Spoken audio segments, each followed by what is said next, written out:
All right.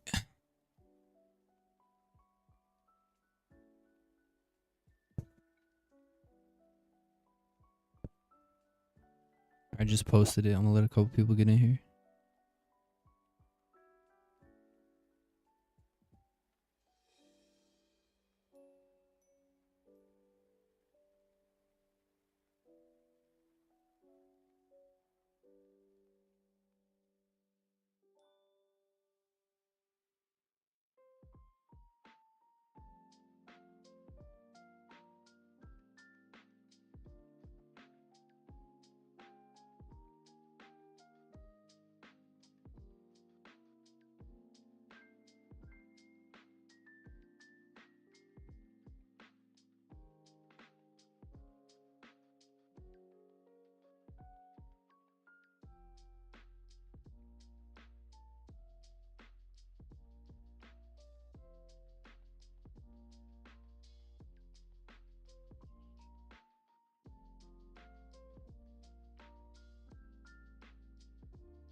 All right, we're back. How we doing? Let's go. It's been a minute. I hope everyone's doing well. It's been a while. We're back on the streams though. So expect the forecast. I want to start doing live trading on stream. Ignore my room. It's a little messy. I got to bring those cups down. But ignore that. We're good.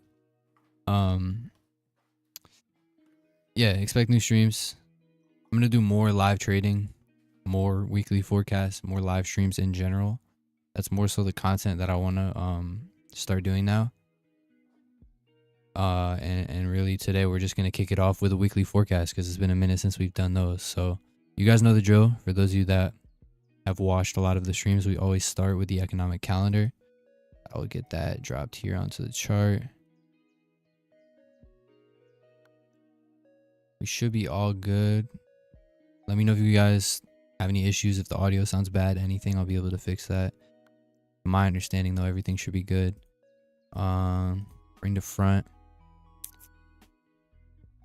So this is the economic calendar for the week. Every single week we're checking this economic calendar. It's completely contingent on what you're trading. So obviously if you trade something like just the indexes like me, and you're more so just executing on, you know, S&P, NASDAQ, Dow, Russell, focus more on US dollar red folder, you don't need to worry about, you know, Japanese yen or British pound or Australian dollar. But if you're trading Forex, if you're trading a variety of different assets, you really want to get an understanding of the economic calendar. And so like with something like oil, the energy calendar, etc., etc. So just have an understanding of the news drivers for whatever you're trading is essentially what I'm trying to say here. So going into this week, we have these red folders on Monday. We have US dollar PMI, we have Australian dollar government bullet speaks, and then Japanese yen governor speaks, right? I only trade US dollar, so I only trade indices, which are correlated to the US dollar. So that's really all I care about personally. And so I'm really just worried about USD on this calendar. Tuesday we have British pound and Australian dollar red folder, budget release, and gross domestic product.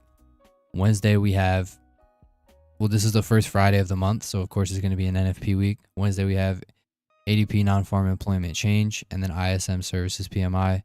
Thursday we have unemployment claims, and then Friday of course is NFP, because like I said, it's the first Friday of the month.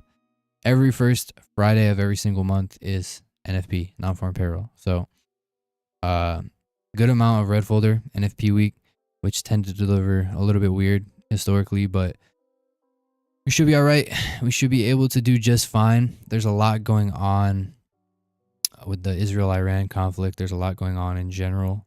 So we'll see what happens. It's going to be an interesting week, and I'm going to be a bit more hesitant early into the week. I just want to see how the markets react to things and price things in, and then I'll be looking to put more risk on.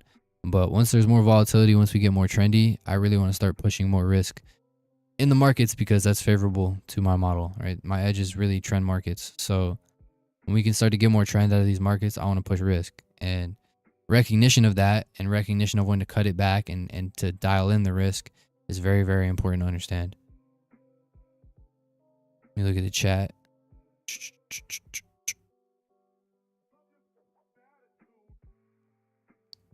What up, Retro? What up? What up? Phoenix. Is it the Knicks or Phoenix? What's up, bro? Retro vibes.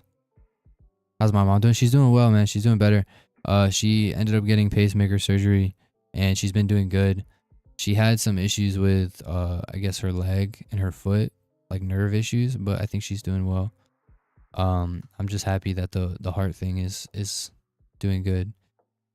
But yeah, pacemaker surgery, that's never good. That was definitely a tougher thing to watch her go through. And she's down in Florida. I'm up in Connecticut, so it's harder for me to be there. She actually just started having more of the issues right after I was visiting her with my girlfriend. So we were down there in like October, and then she had the issues like not even a month later. So weird timing, but yeah, she's doing better, long story short. So that's great. God bless. Amazing. Derek, what's up, brother? I remember you. How's it going? How's it going? Hope you guys are doing well.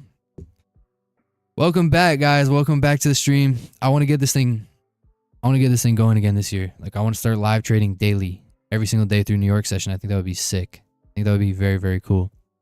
So stay tuned for that, and definitely share the stream. Send it to your friends that trade. Send it to whoever. We're going to be cooking through New York on live stream on YouTube. So that's kind of the plan this year.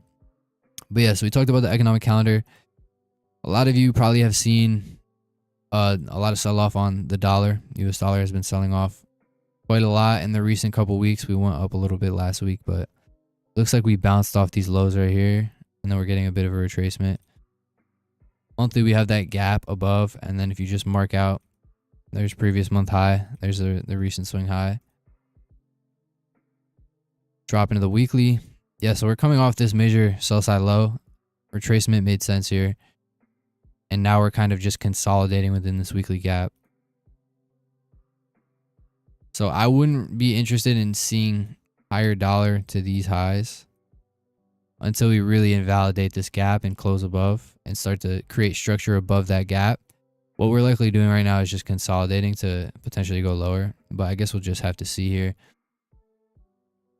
Really just consolidation, like I said, in the weekly. And so if you want, you can kind of drop in to the lower time frames and get a feel for where we're going in the short term. But from a macro perspective, to me, it's a bit unclear. I want to see this get invalidated for longs to look to target these buy side highs. So right now that's a bit premature for me. And then I would favor sells based on the structure right now, bearish order flow, weekly internal. But I would want to see that start to respect and flip lower. So really just consolidation on the US dollar at this moment. Yeah, so even the daily is consolidating. Every single candle you can just see has been internal, and wouldn't really be interested in touching this at all, obviously.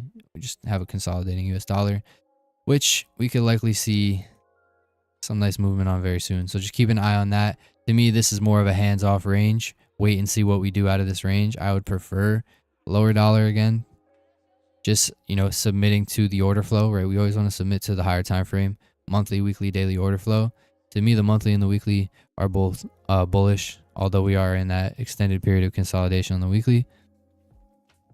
We can see lower dollar potentially, but I would just be waiting. Let's look at euro and pound. I like to look at things side by side like this with my model.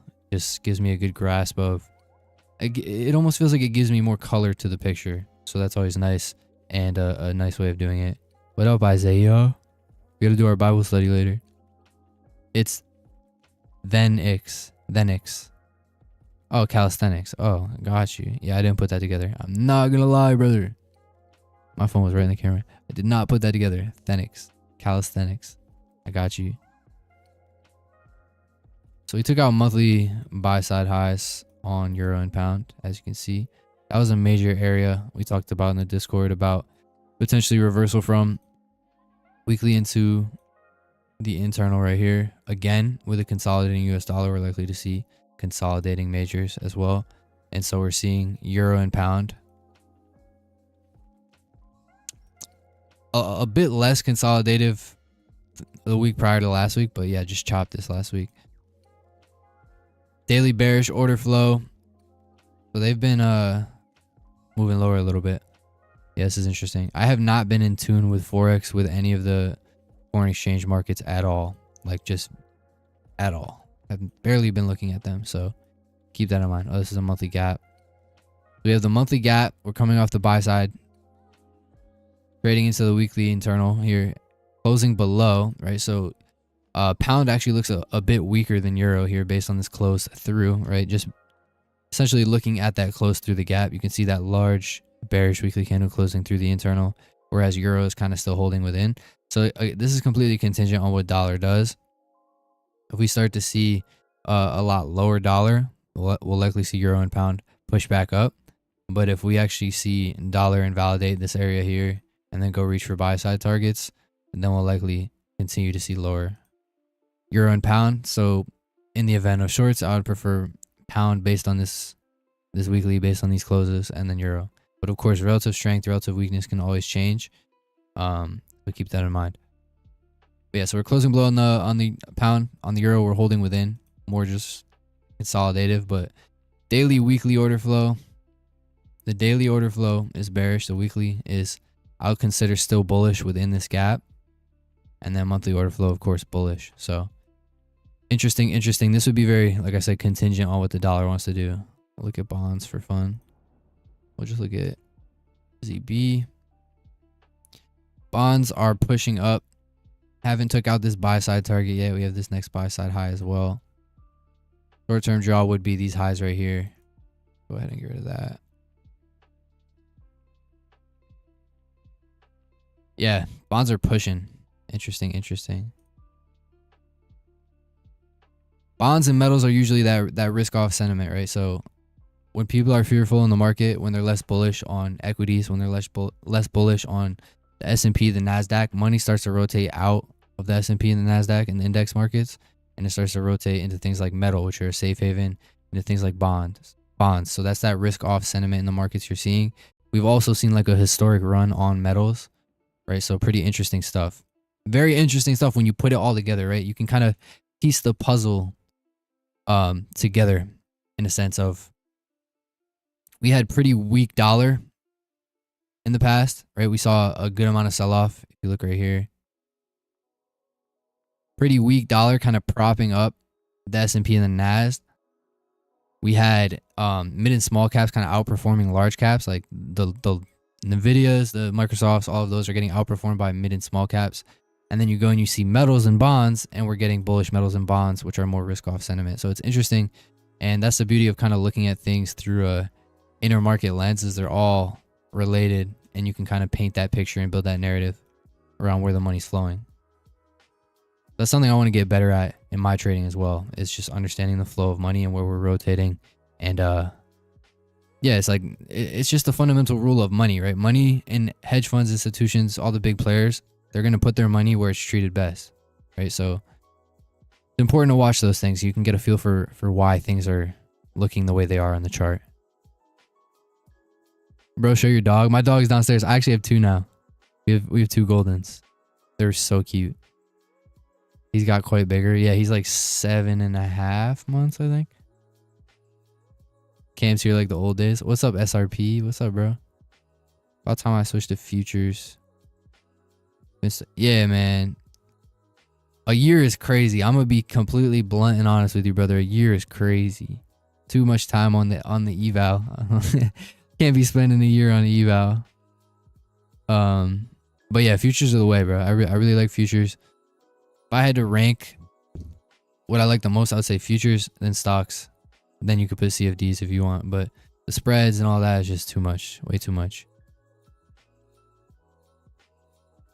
We missed you, bro. Appreciate it. Yeah, I'm happy to be here. I'm excited to start streaming again, and ideally what we can do is start to do live trading streams through New York session and really grow the stream. That would be sick. Do you have a device for passing evals? I've gotten payouts in the past, but struggling right now to pass my evals. So with evaluations, it's the first thing is budgeting. Like, you need to understand what you're willing to spend on evals every single month. So I would set yourself a monthly budget on what you're willing to put towards evaluations.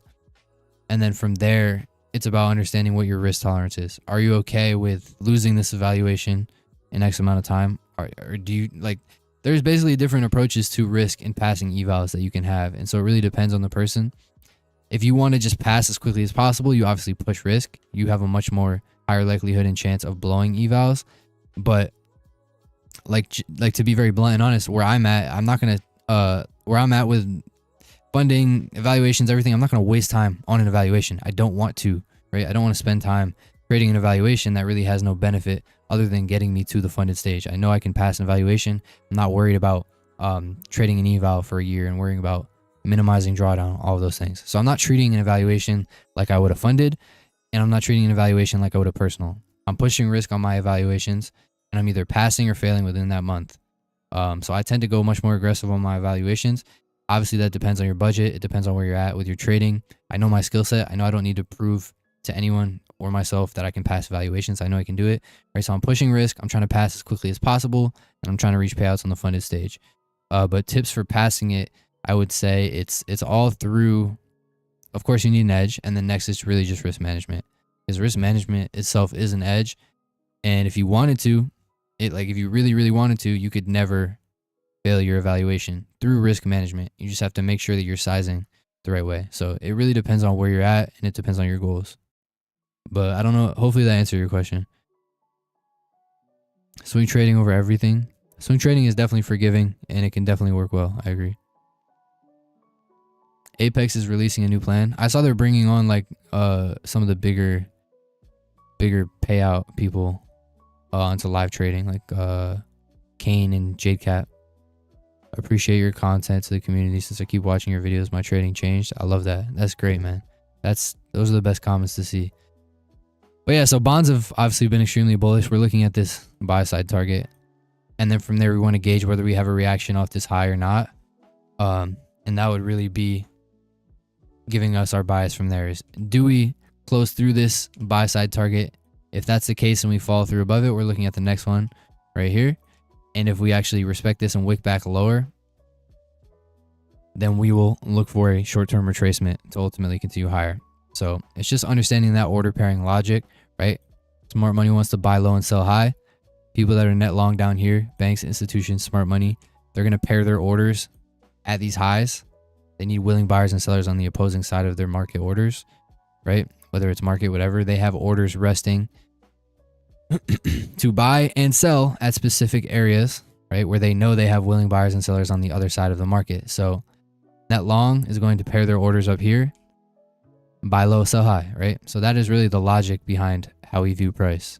It's understanding smart money and where their orders are being paired. S&P and NAS. Those of you that are in the Discord every day, right? We have a good little community of people in the Discord every single day, talking, trading.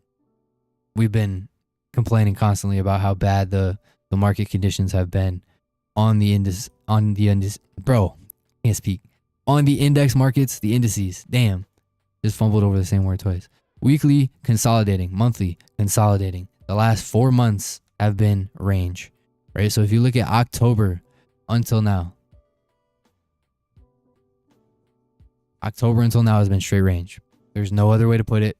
Anyone that says this is good conditions, I don't know what to tell you, right? Obviously, that's an opinion. For how I trade, this is not good conditions. This has been very consolidation-like markets, tight range-bound markets, and I've been very bearish on the markets, waiting for us to break this range and then see some hard sells. I still feel that way. I still feel like price is kind of just holding up and stalling up here to eventually get some really hard sells, right? We're due for a correction. If you even go up until like a 3 month, 6 month, yearly time frame, you can see we're just due for retrace. We're due for that retracement here. And so I'd like to see lower. You can see on the 3 month time frame we have this internal gap right here that I'd like to see us trade back down into. Then you look at the weekly, the daily, we have a lot of low resistance, liquidity that we can run through. So I'm personally bearish and I want to see us actually break this range lower. But in terms of how we've been trading, it's really just been range. And so every single day we're kind of just going in to the session and operating off of the lower time frame draws, understanding the 4 hour, the 1 hour, the 15, and being able to navigate that as opposed to leaning more on the higher time frame. So on the weekly, right, there's not much you can pull from range markets. You want to be marking out previous day highs, previous week high lows, and you want to be using those as your targets. Straight range, like not pleasing to the eye, not something you want to be spending a lot of time looking at, but my model is really built off trading S&P and NAS. And so really going into every session, I'm saying, what's the target for the session? What's the draw? I'm getting an understanding of confirming or denying that through the first 15 minutes off equities open. And then I'm giving myself a couple tries to get on side with the draw, right? So every day it's more so leaning, at least lately, it's more so leaning on the lower time frames. So when you have a range bound weekly, a range bound daily, you just want to be focused on the externals of the ranges. And then other than that, the rest is kind of just noise. So we have these sell side targets down here. We can obviously go ahead and mark out previous day highs and previous day lows. But in terms of looking at this and charting it up on the higher time frame, you're not going to get much from it. Right? There's not a lot of information that's going to benefit you from staring at the daily, the weekly, when it's just been range since October. So like I said, it's just more so leaning on the lower time frames to get a draw. And then from there, I wait for my retracement into internals and I'm playing towards that session objective. So straight chop. My buddy Isaiah and I like to joke about that dreaded October day here, the big drop, where ever since this day, we've been in range. Ever since October 13th, what is it? Maybe it's the 10th. Ever since October 10th, been straight range. A monumental event. So now we need another big drop to get us out this range. But yeah, not the best market conditions on indices. All you can do is have proper recognition of that, right? So as a trader, you need to either have multiple edges, right? You need to have an edge that'll work in consolidation. Like let's say we're only trading ES and NQ. You either need to have an edge that works in consolidation and an edge that works in trend, or you need to adapt your model to fit the current market regime, to fit the current market environment. Because as a discretionary trader, that's a superpower. That ability to kind of understand the environment that you're in, understand the session and what it's likely to see probability wise. If we're in a range, if we're trading within this 4 hour range the entire week and we get to the external of the range, what is the chance we're actually, like, I'll literally show you on the chart right now. So I'm not just ranting without visual. This entire week, we're trading within a range, right? This gray box. So recognition of the environment you're trading within is very, very important. As a discretionary trader, it's what separates you from just like a algorithm or a robot executing off straight mechanical framework, right? So when we trade lower into this low, and this low has been taken out, that is the range external, right? The external of this range. What is the higher likelihood scenario here? That we actually trade back up, revert into the range, and see bullish price off this low, or that we break this low and actually follow through down to the next sell side target. Well, I'd argue because of us trading within that range, it's the first. option I gave you guys. It's reverting back into the range. So when these session externals get taken out, I expect price to revert right back into the range until it proves otherwise. So until we get a strong body close through and we start to fall through lower, I'm just expecting externals to hold within range. And so that alone is very important to understand and recognize when you're trading, because that's how you can get better targets, take your base hits better, and just understand when to really let your winners run versus when to take your base hits. Really, really important stuff to understand. But there's not much to say about indices. Straight trash price. I am bearish. I really like sells in terms of the higher time frame. I expect a lot of fall through to the downside. We're due for correction in my opinion, and we shall see whether that happens. But I feel very bearish. Every day I'm just operating, like I said, off the lower time frame towards those immediate session draws, and then I'm trading my harmony model. But yeah, not much to say about indices. We'll look at the other two for fun. Good amount of sell-off last week. We have the next lows down here, right? This weekly gap has failed to send price higher. We're just consolidating within that range, and very bearish signatures in my opinion, with all the sell side being engineered down here, as well as just fundamentally understanding the flow of the money and understanding where things are at right now. I would favor sells. We actually have a nice expansion candle on the Dow. We'd obviously be looking for this third candle to create that gap. Create that bearish fair value gap on the daily to potentially move lower from, or just breakaway gap. But nice bearish momentum on Friday on the Dow. And yeah, just looking at sell side targets personally here until proven otherwise. So until we get invalidation of that thesis, I'm going to be looking for shorts, and I'm very much short biased personally. But what we could see tomorrow potentially is just that up day, that consolidation style day. We'll have to see and kind of adapt to what tomorrow provides. But sell side targets look good. 4-hour bearish gap here. If we get a bit of a push up tomorrow, I'd want to see this leg hold to eventually fall through lower. Do we have that on Dow too? Yeah, we do.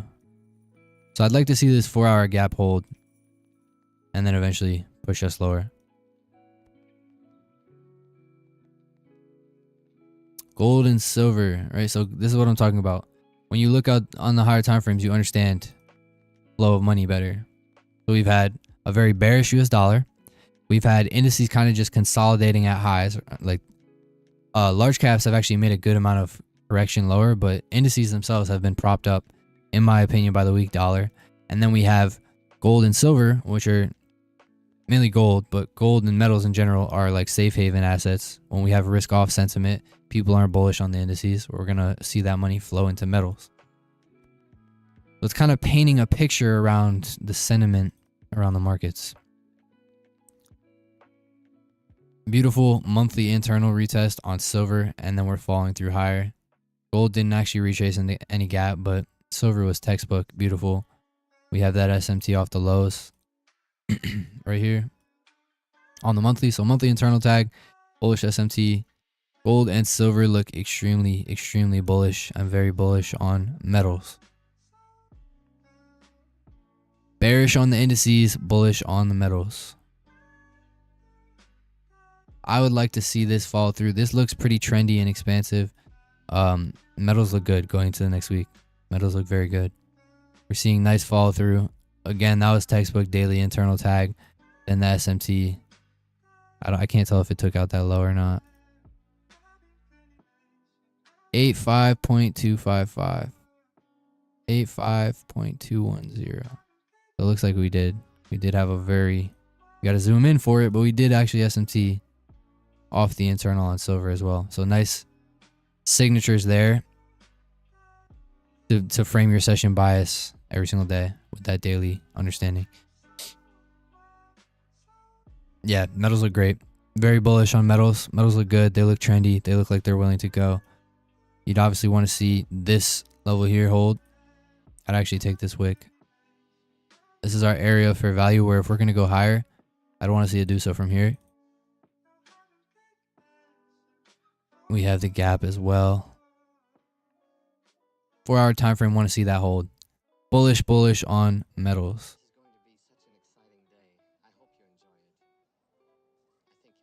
Same thing on copper, monthly internal tag, nice push above.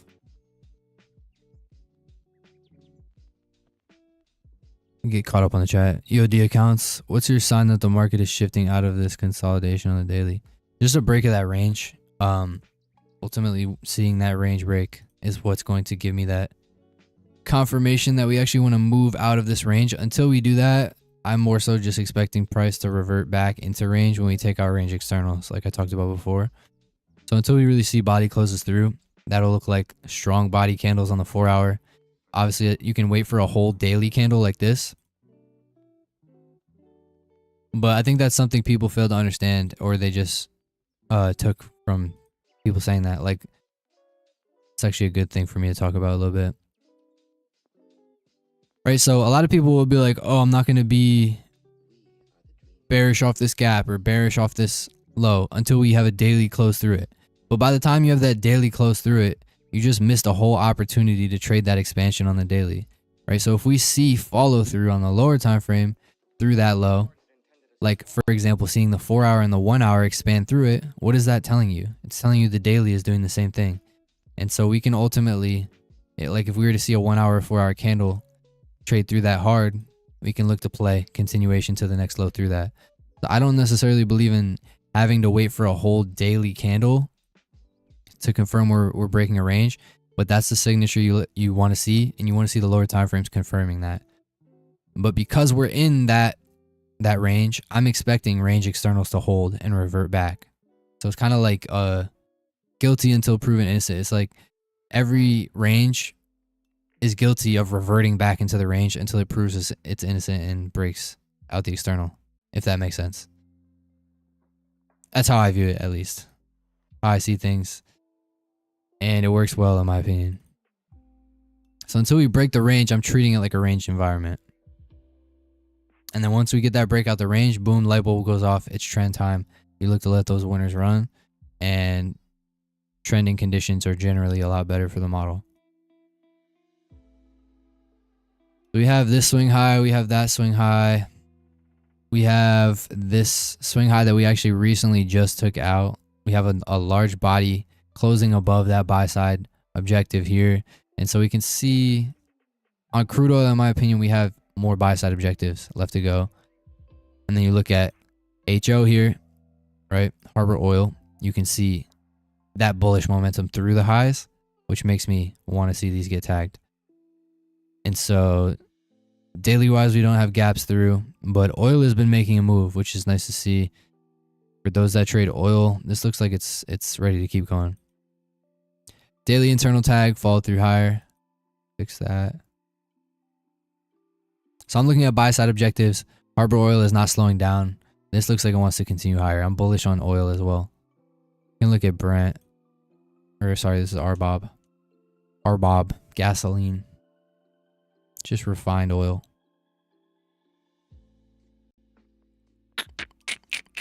Same thing, right? Gasoline, harbor oil, crude oil, all very, very bullish. This is, let me look. New York Harbor, yeah. And then gasoline, RBOB.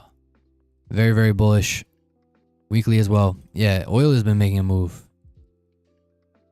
Oil and gasoline. Nice push out.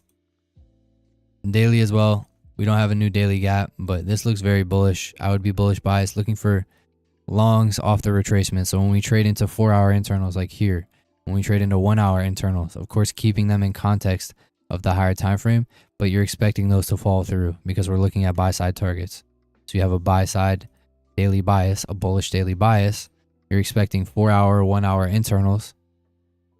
When they're in context of the higher time frame in fair value, you're expecting them to hold.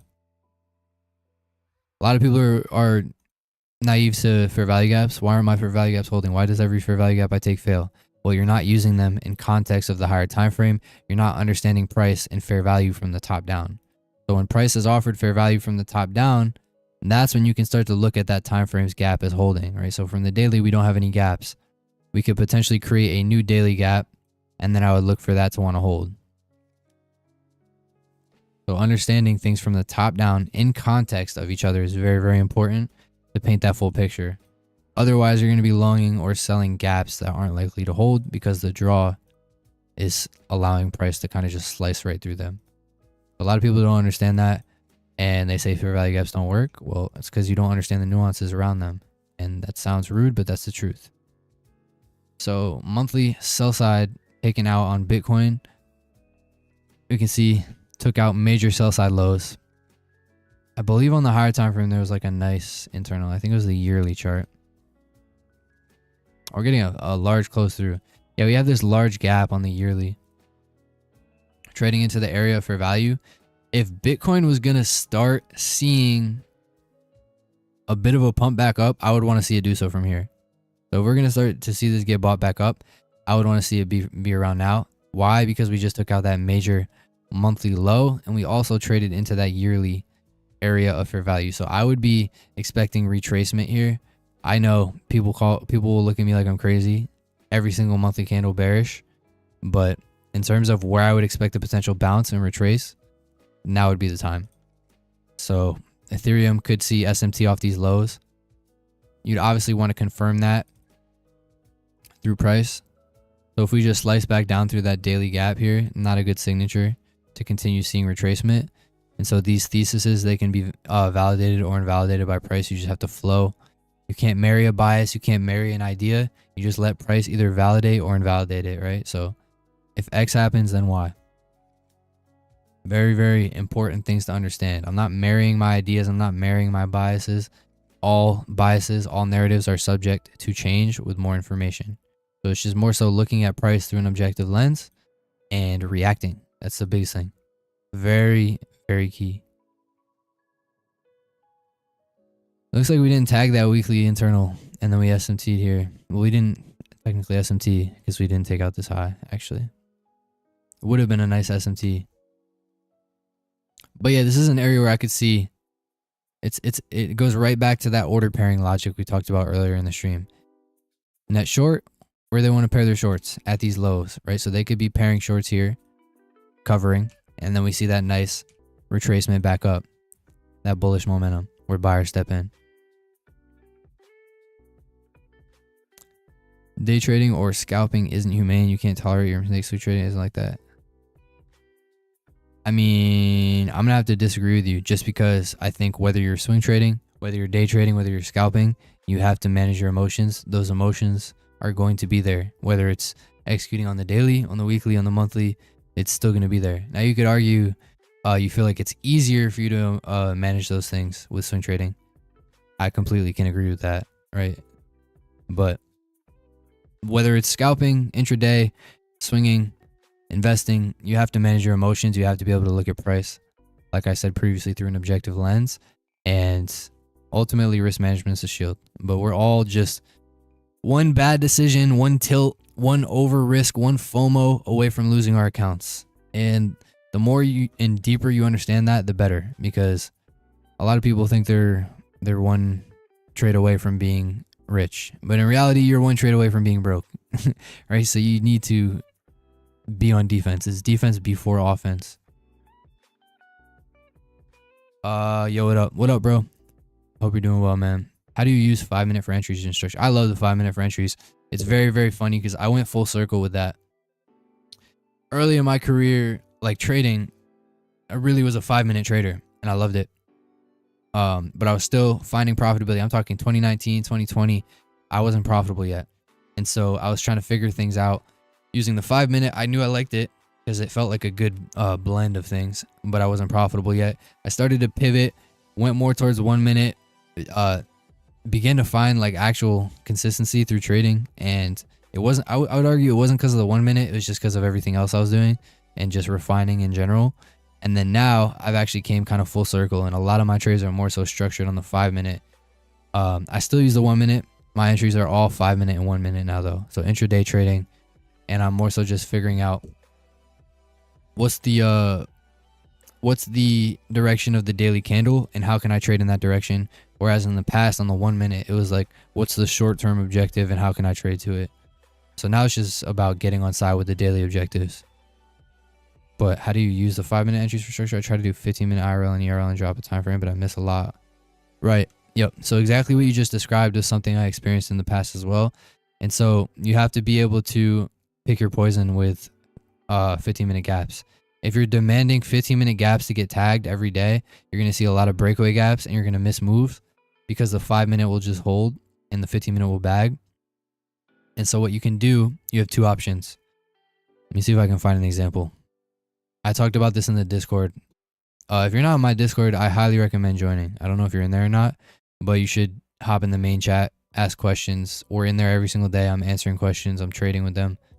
I even literally alert when I'm in trades sometimes. I'll just ping chat and be like, I'm long, I'm short. So if you're not in the Discord, hop in there. Let me see if I can find an example of a bag these 15-minute gaps are holding. All right, boom. So let's say we're just short. I'm not even looking at things like I'm not breaking this down from the higher time frame. I have no story around price, no understanding of the higher time frame. I'm just looking at the 15-minute and I'm giving you an example of what I was talking about because I saw it breakaway gapped. Right? So when you're trying to get involved on purely 15 minutes and you're waiting for this every time as narrative to then drop into the 1 minute and short, you're going to see a lot of times, especially when price is heavy or strong and it's trendy, where we bag and we don't actually retrace that. So when price is heavy, that's when you're going to see those failed internals, as in we're not even going to go reach for them. We're just going to have a little bullwick up and then we're going to sell, especially in heavy trending markets or very bullish markets. So even more so in times when we're trending, which in my opinion, we should be seeing soon. But essentially how you can work around this is you have two options. You either can get in on the 5-minute or the 1 minute early. Like for example, if we have there isn't really a clear one here. I don't even think that's a gap. Let's say this is a 5-minute gap. Just bear with me here. Let's say that this red box is a 5-minute gap. You have two options. You can either get in on this gap, put your stop at the 15-minute or something like that, and just size less, and then be okay with a bit lower probability short, but you're getting in on the draw. And if it comes back up for the 15, you take that loss, you're sized less, and then you reposition off the 15 for a short. And if that doesn't play, you take your 2 L's and you're done for the day. That's how I approach it. Or what I often like to do when I can, I would say this is the preferable way of doing it. This is how I tend to do it when I can. Let me go back to the 5-minute gap. So if there's this 5-minute gap, I'll factor in that 15. That's not that wide actually. 36 on the NQ. Yeah, so this is how I would structure it.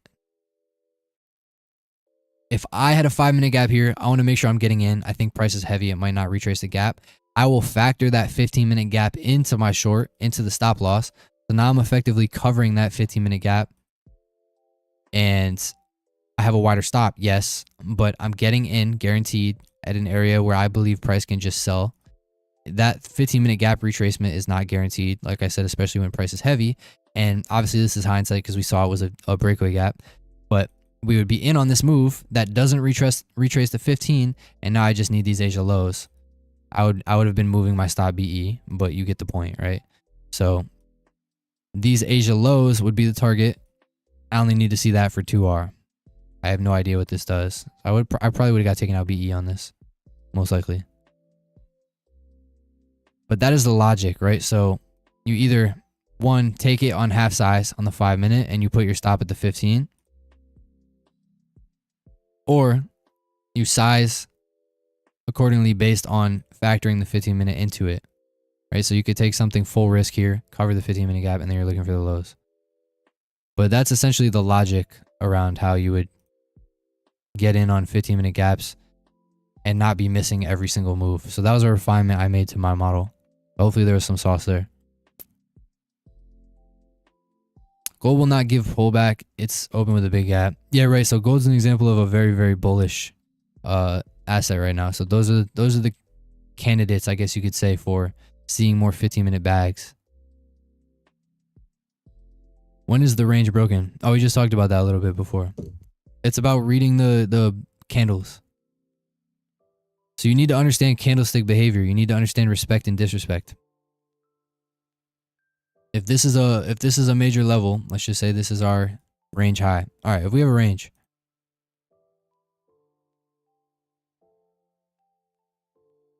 here's our range external. Price comes, trades back up. Now we're in that range external. We just got a major buy side high. If this is like a daily range, like indices, your way of knowing whether we're breaking this range or not is reading candlestick behavior. So we either one, trade into that high, wick up on it, and then wick back down, respecting it. So if again, this is the daily time frame. Each one is daily. Just bear with me. So you're either gonna see this daily candle trade up into it.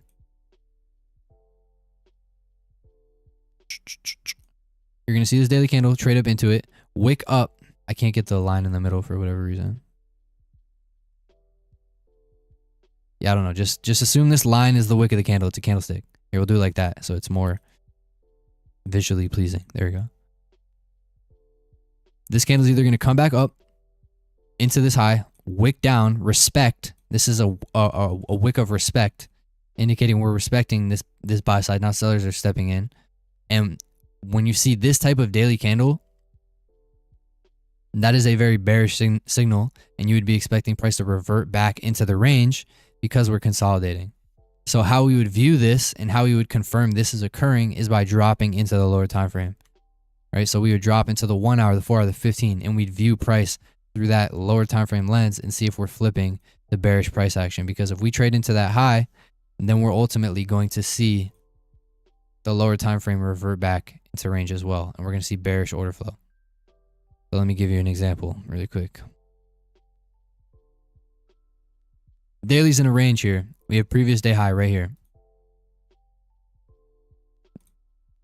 Weekly's in a range, daily's in a range. Once we take out this previous day high, because like I said, when price is in a range, it's essentially guilty until proven innocent, in my opinion. That's how I view it. That's my lens. When we take out this high, I would expect it to revert back into range.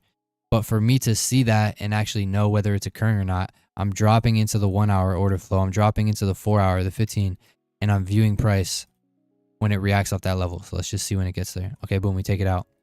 Now let's see whether the 1 hour and the 15 flip and print lower. And when they do, we can say, okay, we're reverting back into the range. Conversely, if we just traded into this level and start expanding, creating new 1 hour gaps above that high, then we're likely breaking out of that range, right? So one scenario, breaking out of the range, you see large gaps above this high that we respect, and we begin to, run higher on the 1 hour.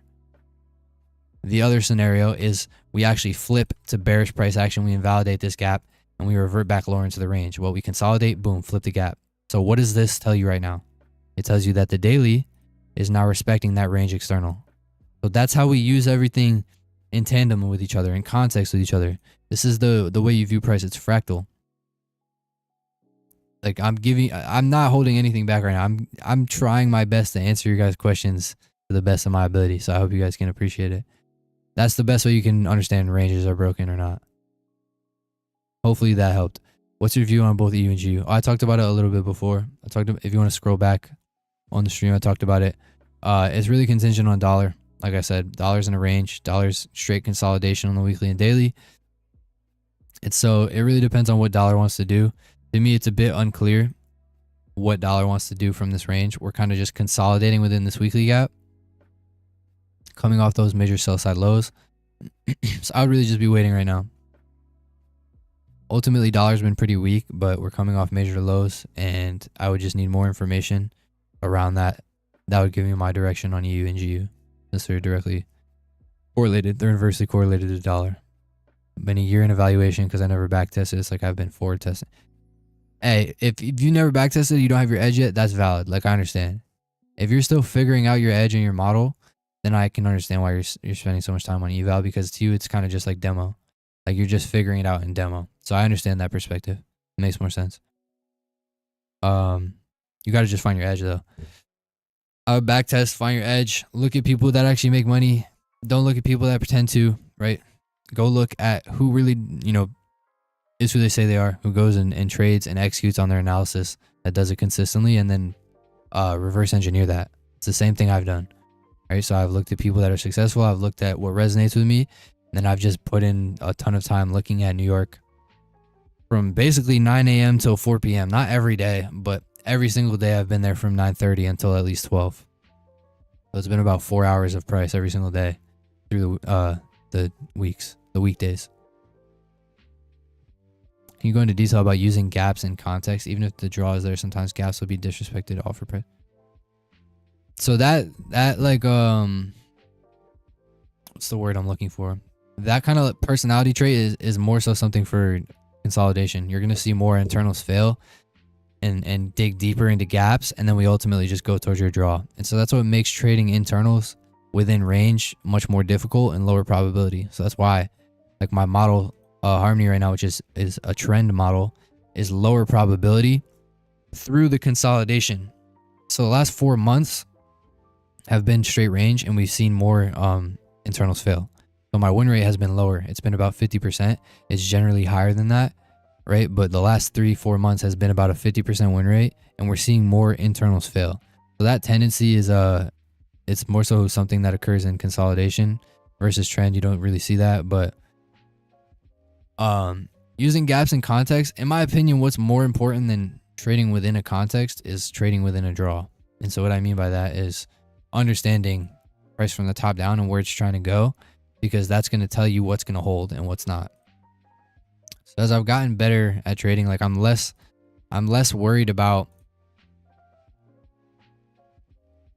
that was kind of what I was talking about before. Like I went from a more scalpy lower time frame model, trading from like 1 minute to the context high, to now I'm more so just trying to get on side with where we're going ultimately. So I have a wider stop, and I'm just looking to trade towards the draws. And so I'm less worried about being involved from here to here and in all of the context highs, and I'm more so just worried about the draw from the higher time frame. But when you're on side with the higher time frame draw, this context should, you know, it shouldn't fully flip things, right? So if we're going to be going higher, which it's unclear to me right now what we want to do, I would be waiting for New York at this very moment. Let me actually try to get a feel for what price wants to do right now. 27. Why does this... Is it not even showing the daily candle yet? It's Sunday, bro. I'm slow right now. Okay. What? I'm out here getting mind effed by price. It's Sunday. I forgot. I'd be waiting for Monday. I'm waiting for Monday. Right? We'll wait for the morning on Monday, and then I'll get a feel. If you want to see where I'm at with price on indices, hop into the Discord on Monday. I'll tell you exactly where my draw is, what I'm seeing. But right now, I'll just be waiting. There's no point in trying to make sense of this. It's Sunday. It's about to be 5 p.m. So, yeah, I'm less worried about context, and I'm more worried about just aligning with the draws. So hopefully that makes sense. Love that you're back here. Keep going. Appreciate it, Chlorine. Appreciate it. I'm back. I'm going to start doing live trading on YouTube. I want to start growing the YouTube. I want to be a big streamer on YouTube. I think that would be sick. A big live trading streamer. I should have done this from the beginning. It would be very, very cool. We've been in the Discord a lot, taking trades and calling them out and even alerting them sometimes. But I want to start just live trading on YouTube. So stay tuned for that.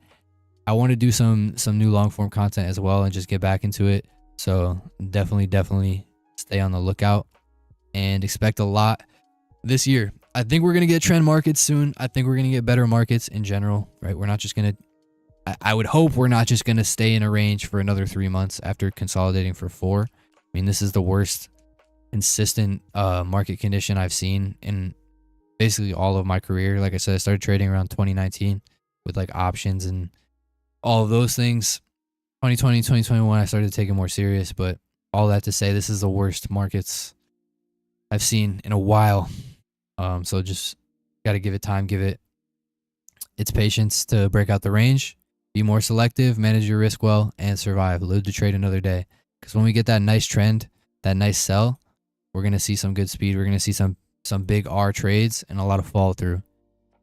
So you have to understand where your edge has the most edge, what environment it's has less edge in, where you need to be protective of capital, where you need to be more conservative or picky. And those are really, really key things to understand around your model. Some people have a range, consolidation edge, or scalp, and they're less good in trend. Some people are the opposite. Right? So I am more so a trend trader, but I want to be able to navigate range as well. And that's where the discretionary part of it comes in. But that's also what makes trading so hard, is edge flows in and out, market regime shift, edge dull, edge erode, all of that. So you could win for a month, or you could win for 2 months and be profitable, but that doesn't really mean you're a profitable trader. And I think a lot of people fail to understand that, right? You might have just been making money in a certain environment, but you really need to be able to do it over a sustained period of time, large sample size, different market regimes, market conditions, to be able to say and put your stamp on it and be like, yeah, I'm actually profitable. But yeah, that's my rant. So hopefully you guys got some value from the stream today. Stay tuned. I want to start live trading. If you're not in the Discord, I'm going to drop the link in the chat. I'm assuming most of you are already, but if you're not, or if you're just watching the stream later and you're not in the Discord, I'm going to put the link right here in the chat. Hop into the Discord. We're going to be, well, not going to, we are in there every single day. I'm in there during New York talking about the price on indices, talking about my draws, trades, alerting, whatever. And we're going to start doing live trading streams on YouTube. So stay tuned for that. But yeah, if you're not in the Discord, there's a link. Hop in. Can you please make a video on weekly profiles? I really don't use weekly profiles. I'm not going to lie to you. I don't really use them. I understand weekly objectives. I understand daily and weekly candles and where they're likely to expand to. But to me, weekly profiles is just a pretty... How do I word this? To me, weekly profiles is like a bundling up of something I already do. It's like a marketing pretty way of describing something I already use. You know, I'm not worried about what the profiles are or packaging them in a cool way. It's just the weekly candle has expanded here. We've taken out a level that I would expect us to be cap our weekly range, etc., etc. So I don't necessarily use profiles, but I understand the logic and it's in my trading. So I probably won't do a video on profiles just because I don't use them. And I'm not like, I don't want to make videos or promote things that I don't use. I want to teach you guys how I trade. I want to teach you guys what I use, what I think is valuable. I'm not saying profiles aren't, but I just don't necessarily use specific profiles. I just understand price from the top down and the weekly and daily objectives, which is essentially profiles. But yeah, I'm not worried about labeling it you know what I mean? I think that's just kind of noise. But yeah, new videos coming soon, new streams coming soon. We're going to do live trading through New York. New York is the only session I trade, so expect live trading streams. And I'll be in the Discord every single day this week. If you're not in the Discord, click the link down below and go join the Discord. We're going to get better every single day this year, and I'm here to help. So ask me questions in the Discord. Do not feel guilty. Do not shamelessly ask me questions. I'm happy to help. All right, let's keep getting better. I hope you guys have a good rest of your day, and I appreciate you guys for tuning in, man.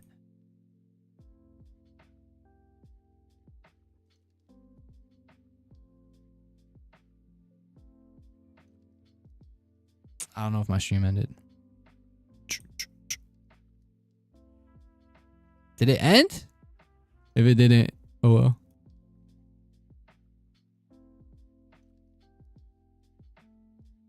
Bro, what is going on? Oh, you will not be able to. Oh, it's still going. Okay, that's awkward. All right, bye.